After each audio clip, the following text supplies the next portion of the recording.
Mais la droite, fidèle à sa tradition politique, préfère stigmatiser les pauvres plutôt que de régler les problèmes sociaux. Cette proposition de loi visant, je cite, à prioriser les travailleurs dans l'attribution de logements sociaux en est la parfaite illustration.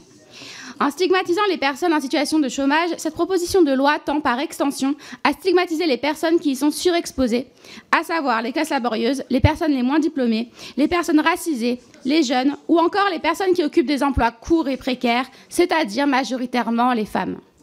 Ce texte véhicule le mensonge, cher à la droite, selon lequel les personnes en situation de chômage seraient favorisées par rapport aux travailleurs dans l'accès à un certain nombre de services, tels que le logement social.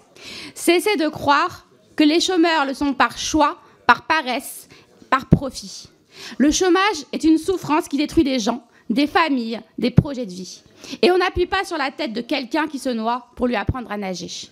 Le véritable problème que vous occultez, c'est la pénurie de logements sociaux. Cette pénurie s'explique notamment par le fait que 64% des communes soumises à la loi SRU, qui leur impose d'avoir 20 ou 25% de logements sociaux sur leur territoire, refusent d'atteindre cet objectif et sont aidées en ce sens par des politiques de plus en plus permissives. En outre, sous Macron, la construction de logements sociaux est tombée à son niveau le plus bas depuis des années. Contrairement à ce que ce texte laisse sous-entendre, il est possible de valoriser les travailleurs précaires sans pénaliser les personnes privées d'emploi. Victor Hugo disait d'ailleurs « Le vrai secours aux misérables, c'est l'abolition de la misère ». Alors, collègues, augmentez le SMIC, s'il vous plaît. Indexer ensuite les salaires sur l'inflation et lutter contre la vie chère en bloquant les prix de l'énergie et ceux des produits de première nécessité. Ainsi, collègues, vous cesserez d'être de vils charognards qui prospèrent sur la misère des plus précaires. Chaîne oratrice de groupe. Madame la Présidente. Non, pardon, oui, je suis désolée. Laissez passer ça. Non, non. Je passe. On laisse pas passer je suis désolée, je continue les tours de parole. Non, non, non. Il y a des propos à retirer dans cette salle. Je souhaite que ce d'abord la parole au rapporteur. On va pas se faire traiter de charognard. D'accord. Monsieur Fugit. Bah écoutez, on se fait traiter de charognard quand même. Je propose d'abord qu'en priorité, il y ait monsieur le rapporteur qui réponde, si vous le voulez bien, et ensuite nous ferons un point. Et après, nous ferons un point. Merci. Madame Soudé, ce qui est excessif est insignifiant. Et vous venez de résumer toute votre position à une insignifiance, parce que, très sincèrement, vous avez insulté des collègues légitimement élus. Honte à vous, sincèrement.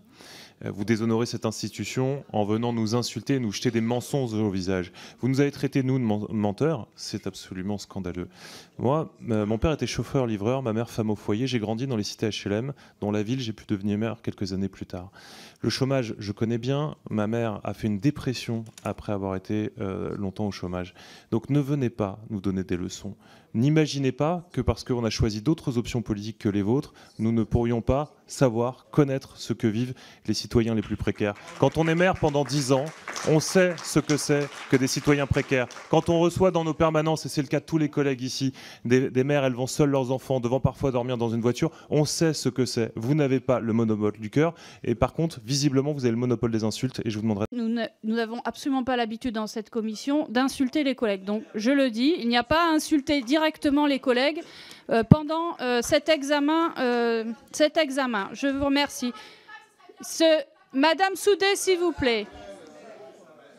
Madame Soudé et les collègues, tout l'ensemble des collègues, s'il vous plaît, j'aimerais que nous ayons un examen, comme d'habitude, qui soit dans le respect de la parole de chacune et chacun. Donc... Moi, votre développement me fait penser à cette sentence.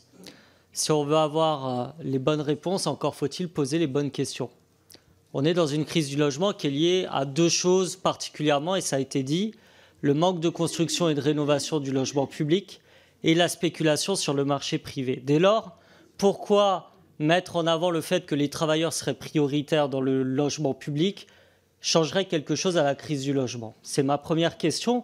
Et est-ce qu'un travailleur en CDI est prioritaire par rapport à un travailleur en CDD ou en intérim? Je me demande dans votre raisonnement quel est le problème. Parce que c'est un drame de devoir aller au travail sans avoir de logement.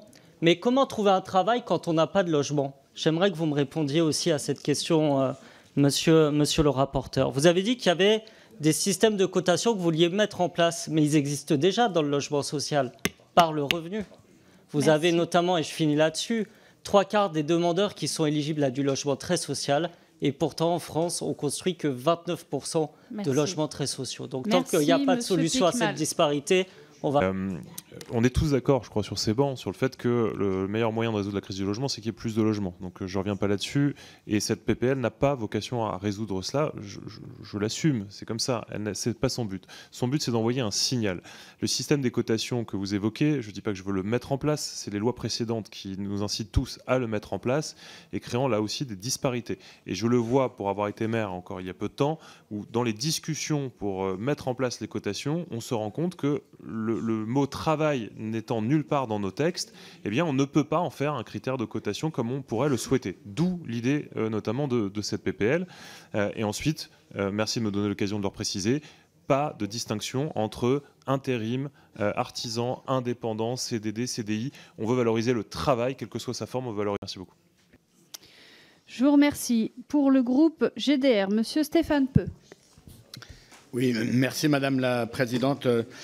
Monsieur le rapporteur, d'abord une remarque. Depuis que je suis parlementaire, je me suis toujours interdit dans les débats à l'Assemblée, en commission, dans l'hémicycle, de mentionner les situations personnelles. Ça m'a toujours un peu gêné et je vous promets que sur ce sujet, je pourrais être un compétiteur sérieux si on allait débattre sur ce terrain. Ensuite, vous dire que vous posez votre proposition de loi pose une vraie question, mais j'ai envie de dire, dommage qu'elle ne fasse pas une introspection de ce que votre famille politique a fait de mal pour le logement des salariés, j'entends. Je vais vous rappeler 3 choses. 2007, président Sarkozy, ministre Christine Boutin, une première loi qui ramène Action Logement, et donc l'accès des salariés au logement, d'une cotisation qui s'imposait aux entreprises de plus de 10 salariés, aux entreprises de plus de 20 salariés.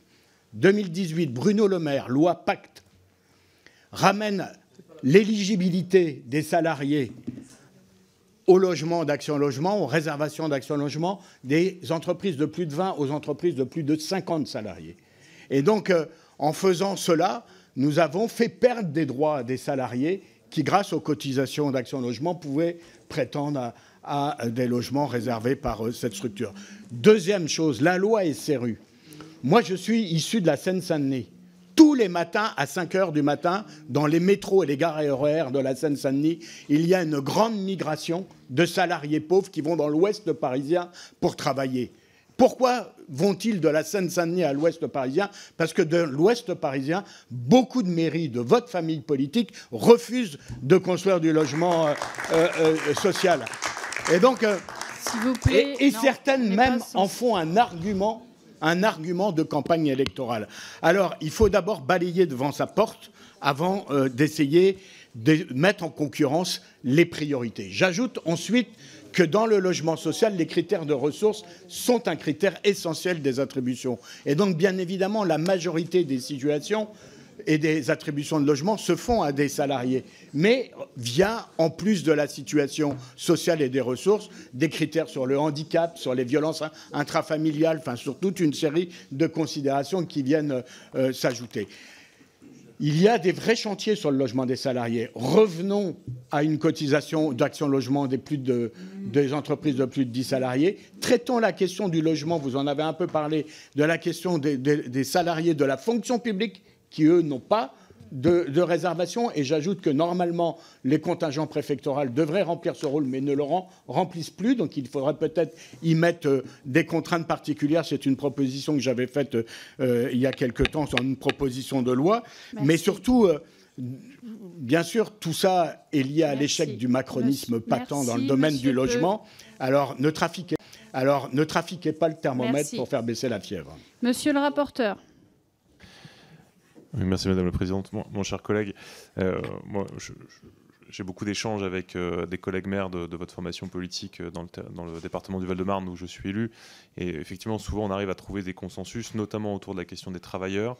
Et vous l'avez dit très justement, l'enjeu énorme sur la fonction publique, que ce soit la fonction territoriale ou, par exemple, on pense aux hôpitaux, à l'éducation nationale, etc., où théoriquement, le contingent du préfet devrait permettre de loger ces personnels. Et aujourd'hui, on voit bien que c'est totalement grippé, voire ça ne fonctionne pas. Donc évidemment, à titre personnel, et je pense qu'on est nombreux ici à partager le fait qu'il y aurait une réforme à penser, à imaginer. Ce n'est pas la prétention de cette PPL. Pour autant, je crois qu'elle mérite de générer ce type de débat. Elle a ce mérite-là. Et déjà, c'est en ça une petite avancée. Merci. Merci. Je rappelle quand même quelques règles d'examen dans notre commission. Il est d'usage de ne pas applaudir pendant les prises de parole et de ne pas interrompre non plus les orateurs.